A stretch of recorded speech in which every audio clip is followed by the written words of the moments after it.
हर हर महादेव। आपको पता है मैं अपनी 12 ज्योतिर्लिंगों की यात्रा पर हूँ और उसमें 3 ज्योतिर्लिंग मैंने कंप्लीट भी कर लिए। मेरे दर्शन हो गए 3 ज्योतिर्लिंगों के। तो अभी जो मैं रिसेंटली घूम के आई हूँ दोस्तों, वो है उज्जैन में महाकालेश्वर ज्योतिर्लिंग। महाकालेश्वर ज्योतिर्लिंग के मैंने दर्शन किए, बहुत ही भव्य प्यारे दर्शन हुए। आज की वीडियो में हम आपको बताने वाले हैं कि हमारी यात्रा ये कहाँ से शुरू हुई, कैसे हमने अपनी यात्रा की। आप अगर वहां पर जाना चाहते हैं तो कैसे पहुंचेंगे, आपको वहां पे रहने की कहाँ पे सस्ते में व्यवस्था हो जाएगी, कहाँ पे आपको भोजन करना चाहिए, सारी जानकारी देने वाले हैं हम आपको। कौन से और अन्य मंदिर हैं जिनको आपको किस दिन जाना चाहिए और किस दिन नहीं जाना चाहिए। तो मतलब जो भी कोई मुझसे मिस्टेक हुई है ना, वो मैं आपसे शेयर करूंगी कि आप अपनी गलतियां वो मत दोहराइएगा और आपकी यात्रा बहुत ही अच्छी हो जाएगी। वीडियो में लास्ट तक बने रहिएगा, हम आपको पूरा एक्सपीरियंस शेयर करने वाले हैं। इसके साथ ही दोस्तों हम आपको ये भी बताएंगे कि आपकी भस्म आरती की बुकिंग आप एडवांस में कैसे करेंगे, क्योंकि वहां पर ना 2-2 दिन की लाइन लगती है दोस्तों, बहुत ज्यादा लाइन लगती है अगर आप ऑफलाइन अपना जो है भस्म आरती बुक करते हैं। तो ऑनलाइन का क्या सिस्टम है, हम इसके बारे में आपको पूरी जानकारी देंगे डिटेल में। तो चलिए महाकाल का नारा लगा के इस वीडियो को स्टार्ट करते हैं। जय श्री महाकाल। तो चलिए सबसे पहले आपको बता देते हैं कि ये यात्रा आपकी किस प्रकार होगी। आपकी यात्रा 2 दिन और 1 रात की होगी। 1 रात आपको उज्जैन में रुकना होगा। डे 1 यानी कि पहले दिन जिन जगहों को हम एक्सप्लोर करेंगे उसमें है महाकाल जी का मंदिर, हरसिद्धि माता का मंदिर, बड़ा गणेश का मंदिर, विक्रमादित्य मंदिर, राम घाट जो कि शिप्रा नदी पे बना हुआ है, भारत माता का मंदिर और महाकाल लोक। ये हमारा पहले दिन का टूर है। पहले दिन में इन जगहों को हमें एक्सप्लोर करना है, पर इन जगहों को भी एक्सप्लोर करने के लिए सुबह के टाइम हमें कहाँ जाना है और शाम के टाइम कहाँ जाना है, ये अलग अलग है, जो कि हम आपको वीडियो में आगे बताएंगे।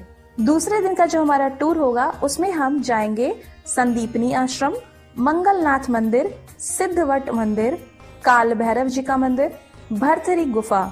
इन सभी जगहों को हमें दूसरे दिन एक्सप्लोर करना है। ऐसा हमें क्यों करना है आपको मैं बताती हूँ। जो पहले दिन का हमारा टूर है वो सब कुछ महाकाल मंदिर के आसपास है, यानी कि आपको वॉकिंग डिस्टेंस पे मिल जाता है। आप पैदल जा सकते हैं, आपको इसके लिए किसी भी ऑटो या किसी गाड़ी की जरूरत नहीं है।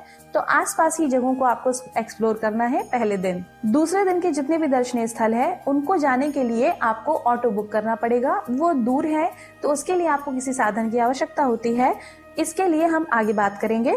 तो चलिए सबसे पहले बात कर लेते हैं कि आपको उज्जैन पहुंचना है तो साधन क्या होगा जाने का वहां पे।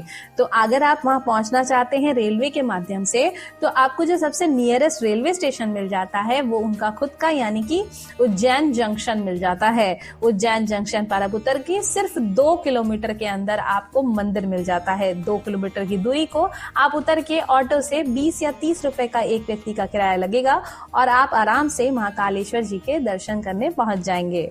इसके अलावा अगर आप एरोप्लेन से जाना चाहते हैं तो आपको फ्लाइट लेनी होगी इंदौर एयरपोर्ट के लिए। इंदौर एयरपोर्ट पे उतर के आपको 53 किलोमीटर का रास्ता और तय करना होगा, जो कि आप बस के माध्यम से या फिर हायर कर सकते हैं टैक्सी को। उसके माध्यम से आप महाकालेश्वर मंदिर पहुंच जाएंगे 53 किलोमीटर की दूरी तय करके। अब बात करते हैं सड़क मार्ग की। अगर आप बाय रोड आना चाहते हैं तो बहुत ही अच्छी तरीके से कनेक्टेड है उज्जैन और सारे शहरों से। आप बस के माध्यम से पहुंच सकते हैं। उज्जैन की जो सड़क प्रणाली है बहुत अच्छे से विकसित है, यानी कि वहां पर रास्ता आपको बहुत अच्छा मिल जाता है, तो आप अपने साधन से भी उज्जैन पहुंच सकते हैं सड़क मार्ग के द्वारा। तो सबसे पहले आप उज्जैन पहुंच जाएंगे सुबह अर्ली मॉर्निंग। आपको ऐसी ट्रेन करनी है या फिर आप जिस भी माध्यम से आ रहे हैं उस माध्यम से आप सुबह सुबह अर्ली मॉर्निंग उज्जैन पहुंच जाएं। पहुंचने के बाद आपको तुरंत होटल लेने की जरूरत नहीं है। पहुंचने के बाद आप वहीं पर रेलवे स्टेशन में वेटिंग रूम में अपना फ्रेशन अप होके नहा धो करके तैयार हो सकते हैं और निकल सकते हैं। रेलवे स्टेशन के वेटिंग रूम में आप तैयार होने के बाद अपना सामान लॉकर में वहीं पर रख सकते हैं। जो रेलवे स्टेशन के लॉकर्स होते हैं आप वहां पे भी अपना सामान जमा करके दर्शन करने के लिए जा सकते हैं। अगर आपके साथ थोड़ा बहुत सामान है जिसकी आपको जरूरत वहां पर पड़ सकती है तो उसके लिए आप एक छोटा सा बैग अपने साथ रख सकते हैं। और मंदिर के पास जब आप दर्शन करने के लिए जाते हैं तो वहां पे आपको जितनी भी प्रसाद की दुकानें मिलती हैं वहां पे अगर आप प्रसाद खरीदते हैं तो वो आपका सामान रख लेते हैं थोड़े समय के लिए। इसके अलावा आपको रेलवे स्टेशन पे ही अवंतिका होटल मिल जाता है। अवंतिका होटल में बाहर आपको सामान रखने के लिए लॉकर्स मिल जाते हैं और वहीं पर आपको फ्रेशन अप होने के लिए अलग से वॉशरूम्स वगैरह की सुविधा मिल जाती है। ये सारी सुविधाएं पेड होती हैं, आप उसे इस्तेमाल कर सकते हैं, वहां पर अपना सामान रख सकते हैं और नहा धो करके कपड़े चेंज करके आप दर्शन के लिए निकल सकते हैं। याद रखिए, अगर आपको इसमें भस्म आरती अटेंड करनी है तो भस्म आरती अटेंड करने वालों के लिए पूरी इंफॉर्मेशन लास्ट में है। उनका किस प्रकार से दर्शन होगा, वो किस प्रकार से कौन से दिन क्या करेंगे, ये मैं आपको लास्ट में बताऊंगी। सबसे पहले हम नॉर्मली जिनको सिर्फ दर्शन करना है उनके बारे में बात कर रहे हैं। भस्म आरती की हम पूरी डिटेल्स आपको लास्ट में देंगे। तो डे 1 में ये जितने मंदिर हैं इनको भी हमें अलग अलग समय के हिसाब से घूमना होगा, नहीं तो फिर आपका टाइम खत्म हो जाएगा। तो डे 1 में हमें सबसे पहले जो मॉर्निंग में दर्शन करने हैं वो हमें जाना है सबसे पहले महाकाल जी के दर्शन करने। महाकाल जी के दर्शन करने के बाद हम जाएंगे बड़ा गणेश जी के दर्शन करने। फिर बड़ा गणेश के बाद हम जाएंगे राम घाट और राम घाट के बाद हम जाएंगे विक्रमादित्य का टीला यानी विक्रमादित्य मंदिर को घूमने के लिए। इन चारों जगहों को सुबह के टाइम में यानी जब तक धूप है और अंधेरा नहीं हुआ है तब तक हमें इन जगहों को घूम लेना है। इन जगहों को घूमने के बाद आप लंच वगैरह कर सकते हैं, आप अपने होटल में थोड़ा रेस्ट कर सकते हैं और फिर इवनिंग के टाइम में हम जाएंगे भारत माता मंदिर में और महाकाल लोक घूमने के लिए। महाकाल लोक शाम के टाइम ही घूमा जाता है, उसका टाइमिंग है और बहुत फिक्स टाइमिंग है। 6 से 9:30 बजे तक ही महाकाल लोक घूमने के लिए खुला रहता है। 6 से 9:30 बजे के बाद वहां पर लाइट्स ऑफ हो जाती हैं तो आप उसे नहीं घूम सकते। और शाम के वक्त बहुत ब्यूटीफुल सा व्यू होता है, मतलब इतना सुंदर नजारा होता है ना, चारों तरफ लाइट्स होती हैं, बहुत खूबसूरत होता है महाकाल लोक शाम के टाइम पे और इसीलिए उसके विजिटिंग टाइमिंग्स जो है वो शाम के हैं।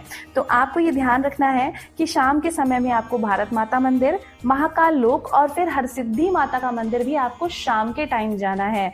ऐसा हम आपसे क्यों कह रहे हैं, क्योंकि शाम के टाइम आपको हरसिद्धि माता के मंदिर में बहुत ही सुंदर आरती देखने को मिलती है, बहुत ही ब्यूटीफुल सी आरती होती है और वहां पर भी वो जो दीप प्रज्वलन होता है ना, खंबे की आकृति में दीप प्रज्वलन होता है जो बहुत ही खूबसूरत लगता है, बहुत ही पीसफुल लगता है। तो शाम के टाइम आपको इन मंदिरों को घूमना है। अब हम आपको दर्शन से संबंधित कुछ जानकारी दे देते हैं दोस्तों। तो जब आप दर्शन करने के लिए जाते हैं तो ऑटो वाले आपको थोड़ा सा 200 मीटर पहले ही छोड़ देते हैं मंदिर से और वो रास्ता आप पैदल चलते हुए जाते हैं। इस रास्ते पे आपको बहुत सारी चीजें दिखती हैं, मतलब पूरा मार्केट लगा होता है, बहुत सारा सामान बिक रहा होता है। टीका लगाने के लिए बहुत सारे लोग आपको मिल जाएंगे, वो आपको वहां पे चप्पल उतारने के लिए बोलेंगे, पर आपको जो है वहां पर परेशान नहीं होना है, इन सब चीजों के बीच में नहीं आना है। और आप जब आगे बढ़ते हैं, जब मंदिर परिसर में पहुंचते हैं तो परिसर के अंदर ही आपको जूता रखने की व्यवस्था मिल जाती है, आप अपना जूता रख सकते हैं। मोबाइल लेकर के अंदर जाना अलाउड नहीं है। मंदिर में जो दर्शन का समय है वो सुबह 4 बजे से 11 बजे तक होता है। पूरे दिन दर्शन के लिए मंदिर खुला रहता है। अब बात करते हैं वीआईपी दर्शन के बारे में। वीआईपी दर्शन या शीघ्र दर्शन का जो टिकट है वो आपको महाकाल लोक के परिसर में घुसते ही सामने जो काउंटर बने हुए हैं वहां से मिल जाता है और उसकी लाइन अलग से लगती है।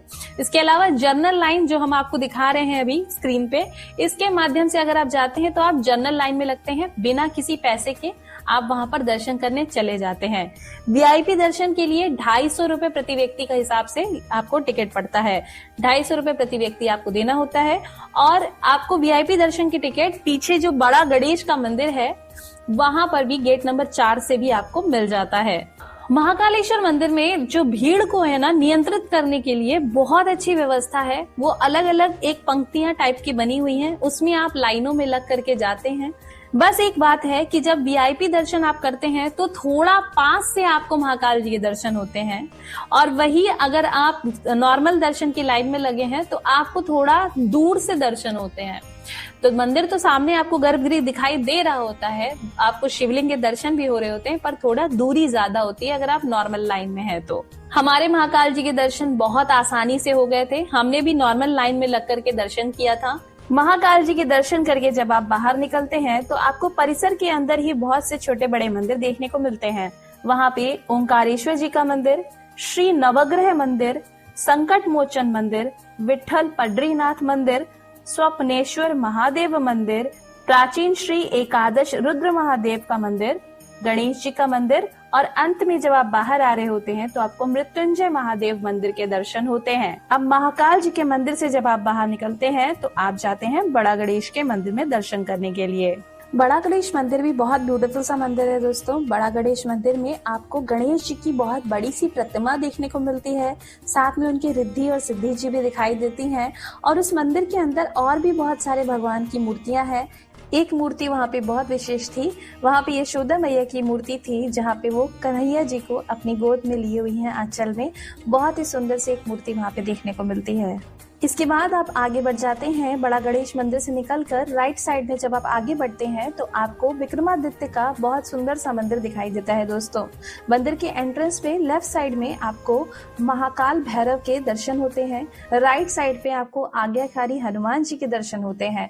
फिर जब हम इस मंदिर में अंदर जाते हैं तो विक्रमादित्य की बहुत ही लंबी सुंदर सी प्रतिमा आपको दिखाई देगी। साथ ही साथ उनके राज दरबार में जो नवरत्न थे उन सब के वहाँ पे सुंदर सुंदर मूर्तियां वहां पर बनी हुई हैं। विक्रमादित्य की जो सुंदर सी सिंहासन वाली मूर्ति है, यहाँ पर लोग सेल्फी वगैरह लेते हैं। बहुत सुंदर सा गार्डन भी है यहाँ पर, तो यहाँ पर लोग शाम को टाइम स्पेंड करने आते हैं। इसके बाद आप जा सकते हैं राम घाट में। राम घाट पे भी आप वहां पर बैठ सकते हैं। राम घाट भी बहुत सुंदर सा बना हुआ है और वहां पर बोटिंग की एक्टिविटीज भी होती है, तो आप बोटिंग भी कर सकते हैं अपने बच्चों के साथ, अपनी फैमिली के साथ वहां पे।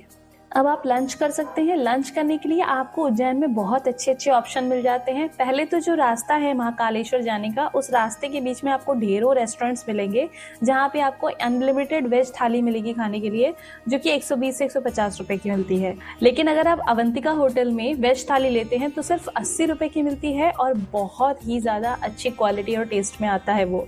आपको अवंतिका होटल रेलवे स्टेशन से बिल्कुल सटा हुआ मिल जाता है और बाहर ही उनका रेस्टोरेंट है, तो आप वहां पर वैरायटी ऑफ खाना खा सकते हैं। जो वेज थाली है वो बहुत ही अच्छा खाना था, हमने खुद ट्राई किया था, उसकी क्वालिटी बहुत अच्छी थी। इसके अलावा आपको उज्जैन में स्ट्रीट फूड भी मिलते हैं, बहुत ही अच्छे अच्छे टेस्टी स्ट्रीट फूड मिलते हैं। तो हमने वहाँ पे रबड़ी ट्राई किया था, वहाँ पे लस्सी भी मिलती है और साथ ही साथ आपको गर्म दूध मिलता है। रात को वहाँ पे खूब अच्छे से गर्म दूध बनाकर देते हैं, तो वो भी आप वहाँ पे ट्राई कर सकते हैं। अच्छी अच्छी मिठाइयाँ भी मिलती हैं। अब आपको बता देते हैं कि आप उज्जैन में अगर रुकना चाहते हैं तो आपके रुकने की व्यवस्था कहाँ पर हो सकती है। तो उसके लिए पहले ही अपने चैनल पर हमने 2 होटल के वीडियोस आपको डाल दिए हैं। आई बटन पे आपको लिंक मिल जाएगा, डिस्क्रिप्शन में भी हम लिंक दे देंगे, तो उन होटल्स के बारे में आपको जानकारी मिल जाएगी। हमने पूरी डिटेल्स के साथ में उन वीडियोस को डाला है। इसके अलावा एक और मेरा वीडियो है, उस पे आप जाकर के देख सकते हैं। उसमें आपको महाकाल भक्त निवास के बारे में भी जानकारी प्राप्त हो जाएगी, तो उनमें से आप किसी भी धर्मशाला में रुक सकते हैं या फिर होटल्स में आप रुक सकते हैं। इन सभी वीडियो के लिंक के लिए आपको डिस्क्रिप्शन का बॉक्स चेक करना होगा, तो उस पर आपको लिंक मिल जाएगा। तो डे 2 में सबसे पहले आपको अर्ली मॉर्निंग जो है तैयार हो जाना है। अर्ली मॉर्निंग अगर आप सभी दर्शनों के लिए निकलते हैं तो काल भैरव और जितने भी बड़े मंदिर हैं वहां पे आपको कम भीड़ मिलती है, तो सुबह जल्दी उठ करके आपको दर्शन करने निकलना है। आपको वहां पर ऑटो या ई रिक्शा आप कुछ भी बुक कर सकते हैं। बुक करने के लिए वो 400 से 500 रुपए लेते हैं। ये जो स्क्रीन पर शो हो रहा है, इन सभी जगहों पर उन्होंने 400 रुपए में हमें घुमा दिया था। सुबह सुबह हम 7:30 बजे निकल गए थे, तो हमारे दर्शन सब जगह बहुत ही इजीली आराम से हो गए, क्योंकि भीड़ उस वक्त बहुत कम थी। तो सबसे पहले हम गए थे संदीपनी आश्रम। संदीपनी आश्रम कृष्ण जी की पाठशाला है। यहाँ पर कृष्ण भगवान ने जो 14 कलाएं सीखी थी उसे बहुत ही खूबसूरत तरीके से पेंटिंग्स के रूप में दर्शाया गया है। पूरी दीवारों पे बहुत सुंदर सी चित्रकारी है। बहुत बड़ा सुंदर सा आश्रम टाइप का है और आपको बहुत अच्छी अच्छी पेंटिंग्स वहाँ देखने को मिलेंगी, खूबसूरत मूर्तियां देखने को मिलेंगी। कृष्ण जी की लीलाओं को बहुत सुंदर पेंटिंग्स में ढाल करके उस पूरे मंदिर में लगाया गया है। उसके बाद हम आगे बढ़े और वो हमें ले गए मंगलनाथ मंदिर में दर्शन कराने के लिए। मंगलनाथ मंदिर पूरी दुनिया में एकमात्र मंदिर है जहाँ पर मंगल दोषों की पूजा की जाती है। वहाँ पे बहुत दूर से लोग आए थे और सिर्फ मंगल दोषों की शांति के लिए पूजा हो रही थी। मंगलनाथ मंदिर में जब हमने एंटर किया तो वहाँ पर मंगल जी का वाहन देखने को मिलता है और मंगल भगवान का मंदिर बहुत खूबसूरत सा दिखाई देता है। इसके अलावा अन्य मंदिर भी थे वहाँ पर, बहुत सुंदर सुंदर वहाँ अन्य मंदिर भी छोटे बड़े बने हुए थे। लोगों ने अपने पूजा के धागे भी वहाँ पर बांध कर रखे थे। मंगलनाथ मंदिर के अंदर ही मंगल ग्रह की माता श्री भुवनेश्वरी पृथ्वी माता का मंदिर भी था। इस मंदिर के भी हमने दर्शन किए। यहाँ पे पृथ्वी माता की पूजा होती है। उसके बाद हम आगे बढ़े और हम गए सिद्धवट मंदिर के दर्शन करने के लिए। सिद्धवट मंदिर में हमें बहुत ही खूबसूरत से दर्शन हुए। इस घाट पर बहुत सारी पूजाएं की जाती हैं। काल सर्प दोष की भी इसी जगह पर पूजा होती है। सिद्धवट मंदिर में सिद्धवट महाराज की पूजा की जाती है। इस धाम पर माँ पार्वती की भी पूजा की जाती है। इन सब जगहों के दर्शन करने के बाद हम गए काल भैरव जी के दर्शन करने के लिए। श्री काल भैरव जी का मंदिर बहुत ही अच्छा बना हुआ है दोस्तों, और वहाँ पर आपको पता ही होगा कि मदिरा चढ़ाई जाती है प्रसाद में। तो बाहर आपको फूल और प्रसाद की तो दुकानें मिलती हैं, साथ ही साथ आपको मदिरा की दुकानें भी वहाँ मिलती हैं और लोग उसे खरीद कर वहाँ पे उनको चढ़ाते हैं। हम काल भैरव जी के दर्शन करने गए तो बहुत ही अच्छे से हमारे दर्शन हो गए थे, क्योंकि सुबह सुबह का टाइम था तो बहुत कम भीड़ थी, तो बहुत आराम से हमारे दर्शन हो गए थे। इसके बाद हम आगे बढ़े और गढ़कालिका मंदिर पहुंचे। गढ़कालिका मंदिर काली जी को समर्पित एक बहुत ही प्राचीन मंदिर है दोस्तों। जैसे ही हम इस मंदिर के अंदर एंटर करते हैं, बाहर माता की सवारी एक शेर के हमें दर्शन होते हैं। उसकी शेर की प्रतिमा वहां बनी हुई है और यहाँ पर भी खम्भ के आकार में दीप प्रज्वलन किया जाता है। ये एक प्राचीन मंदिर है और बहुत ही ज्यादा सुंदर है। ये मंदिर तंत्र से संबंधित है, इसलिए यहाँ पर बाहर दुकानों में चुनरी वगैरह तो मिल ही रही थी, साथ ही साथ ऐसे नींबू की बड़ी बड़ी मालाएं भी मिल रही थी। इसके बाद गए हम आखिरी स्थान पर दर्शन करने के लिए, वो था भरथरी गुफा। भरथरी गुफा में हम गए दर्शन करने के लिए और वहाँ पे हमें प्राचीन शिव गोरक्षनाथ के दर्शन हुए। उसके बाद हमने इस गुफा के अंदर प्रवेश किया। झुक के इस गुफा के अंदर जाना था। अंदर जाने पे हल्की सी सफोकेशन भी मुझे महसूस हुई थी, मतलब थोड़ा सा ऐसा लग रहा था कि ऑक्सीजन कम है। 5 ही लोगों को एक साथ अंदर जाने का प्रवेश का जो है बोला जाता है, ताकि ज्यादा लोगों की भीड़ अंदर ना हो और ऑक्सीजन लेवल कम ना हो। गुफा के अंदर प्रवेश करने पर हमें एक शिवलिंग के दर्शन भी होते हैं। भरथरी गुफा के एंट्रेंस पे ही आपको इस प्रकार से गौशाला मिल जाती है और कई लोग वहीं से चारा खरीद करके गायों को खिला रहे थे। तो वहाँ पे एक आश्रम प्रकार का बना हुआ है जहाँ पे गौ सेवा भी आप कर सकते हैं। इन सभी स्थानों को हमें दर्शन करने के लिए मात्र 3 से 3.5 घंटे लगे थे। सुबह 7:30 बजे हम निकले थे और आराम से 3-3.5 घंटे में हम फ्री हो गए थे। लंच के टाइम तक हम खाली हो गए थे इन सभी जगहों के दर्शन करके। अब बात करते हैं भस्म आरती में सम्मिलित होने के बारे में। अगर आप भस्म आरती में सम्मिलित होना चाहते हैं तो आप 2 प्रकार से अपना रजिस्ट्रेशन करवा सकते हैं। रजिस्ट्रेशन करवाना बहुत आवश्यक है, उसके बिना आप अंदर प्रवेश नहीं कर सकते। तो भस्म आरती में सम्मिलित होने के लिए ऑफलाइन और ऑनलाइन 2 प्रकार से रजिस्ट्रेशन होता है। ऑनलाइन रजिस्ट्रेशन एडवांस में 2 महीने पहले ही कर लेना होता है। 2 महीने पहले जिस महीने के लिए स्लॉट बुकिंग खुलती है उस महीने के लिए आप रजिस्ट्रेशन कर सकते हैं। उदाहरण के लिए इस वक्त दिसंबर का महीना चल रहा है और जो वेबसाइट है उस पे फरवरी मार्च के रजिस्ट्रेशन ओपन हो गए हैं। रजिस्ट्रेशन करने के लिए सुबह 8 से 9 बजे तक का ही समय आपको मिलता है। इसके लिए आपको रेगुलरली वेबसाइट को चेक करना होता है। स्क्रीन पे जो वेबसाइट शो हो रही है इसको आप रेगुलरली चेक करते रहेंगे, तभी आप अपना ऑनलाइन रजिस्ट्रेशन कर पाएंगे। अगर आप ऑनलाइन नहीं करना चाहते और ऑफलाइन करना चाहते हैं तो उसके लिए आपको काउंटर से टिकट लेना पड़ता है और इस काउंटर से टिकट लेने में बहुत ज्यादा भीड़ होती है दोस्तों। तो 100 रुपए प्रति व्यक्ति का टिकट मिलता है ऑफलाइन में, और अगर आप ऑनलाइन टिकट बुकिंग करते हैं भस्म आरती की तो उसके लिए 200 रुपए प्रति व्यक्ति लगता है। ऑफलाइन काउंटर्स में लोग रात से ही खड़े हो जाते हैं। सुबह 10 बजे से मिलना शुरू होता है और 3 बजे तक आपको टिकट मिलता है। 10 से 3 के बीच में जितने भी रजिस्ट्रेशन होते हैं वो रजिस्ट्रेशन हो जाते हैं। उसके बाद जब भस्म आरती के लिए लोग जाते हैं, चाहे वो ऑनलाइन वाला व्यक्ति हो चाहे वो ऑफलाइन वाला व्यक्ति हो, उनके पास एक रजिस्ट्रेशन की स्लिप होती है, वो उनके पास होती है और उस स्लिप को लेकर वो जाकर के लाइन में खड़े हो जाते हैं। भस्म आरती में सम्मिलित होने के लिए लोग रात को 9 बजे से ही खड़े हो जाते हैं। सुबह 3 बजे उन्हें अंदर गेट के लिया जाता है। 9 बजे से ही लोग वहां पर लाइन लगाकर सारी रात खड़े रहते हैं। तो अगर आप भस्म आरती में सम्मिलित होने जा रहे हैं तो आपका जो दर्शन है वो सुबह से ही शुरू होगा, यानी कि आप रात में लाइन में लग जाएंगे और सुबह सुबह महाकाल जी के दर्शन करेंगे। और जिस प्रकार से हमने डे 1 डे 2 की आइटनरी आपको बताई है उसी हिसाब से आप दर्शन कर पाएंगे। आप वहां से महाकाल जी के दर्शन करके निकल के जो मैंने डे 1 में आसपास के मंदिर बताए उन्हें आप घूम लेंगे और डे 2 में आप दूसरे मंदिरों को घूम लेंगे। आप चाहें तो अगर आपके पास समय बचता है तो और आपको जल्दी रिटर्न होना है, आपको रुकना नहीं है, तो आप चाहें तो उसी दिन आसपास के मंदिरों को भी दर्शन कर सकते हैं। शाम तक आप खाली हो करके अपने शहर के लिए वापसी कर सकते हैं। अब बात कर लेते हैं सबसे इम्पोर्टेंट पार्ट की, जो कि है बजट। आपकी इस यात्रा में कितना खर्च आने वाला है प्रति व्यक्ति के हिसाब से। तो अगर हम पहले दिन की बात करें तो फूल प्रसाद और जो आपका कन्वेंस का खर्चा आएगा या फिर आपने लॉकर वगैरह यूज किया है उसका जो खर्चा आएगा, तो उसको हम पूरा कम्प्लीटली अगर मिला लेते हैं तो आपका 200 से 300 रुपए आ जाता है। इसमें अगर हम खाने का खर्च रखते हैं तो दोनों दिनों के भोजन की जो आपकी जो व्यवस्था है उसके लिए एक व्यक्ति पे 300 रुपये तक का खर्च आ जाएगा। उसके बाद आपके रुकने के लिए अगर हम 1000 रुपये का होटल का रूम रख लेते हैं किराया, तो 1000 रुपये होटल का हो गया। और आपको डे 2 में जिन जगहों को सारा घूमना है तो जो आपका कन्वेंस का खर्चा है, जो ऑटो का खर्च है, वो आपको 500 रुपये का आता है। इस प्रकार से आपकी इस पूरी यात्रा में 2100 रुपये का खर्च आता है। तो हम मान के चलते हैं कि एक व्यक्ति पे 2000 से 2200 रुपये तक का खर्चा आ जाता है। और इस खर्च में हमने आपके शहर से आने और जाने की टिकट को सम्मिलित नहीं किया है, आपको उसे अलग से जोड़ लेना होगा।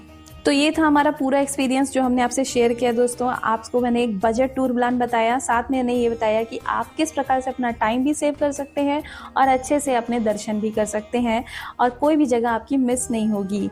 अगर वीडियो पसंद आया हो तो वीडियो को ज़रूर से लाइक कीजिएगा, चैनल पर नए हो तो सब्सक्राइब ज़रूर कर लीजिएगा, दोस्तों में रिश्तेदारों में इस वीडियो को शेयर कीजिएगा। आपकी महाकाल जी की यात्रा कैसे रही आप हमें कमेंट सेक्शन में ज़रूर बताइएगा, साथ में जय श्री महाकाल ज़रूर से ज़रूर कमेंट में लिख दीजिएगा। फिर मिलते हैं किसी और नए वीडियो के साथ में, नई जानकारी के साथ में। तब तक के लिए जय श्री महाकाल।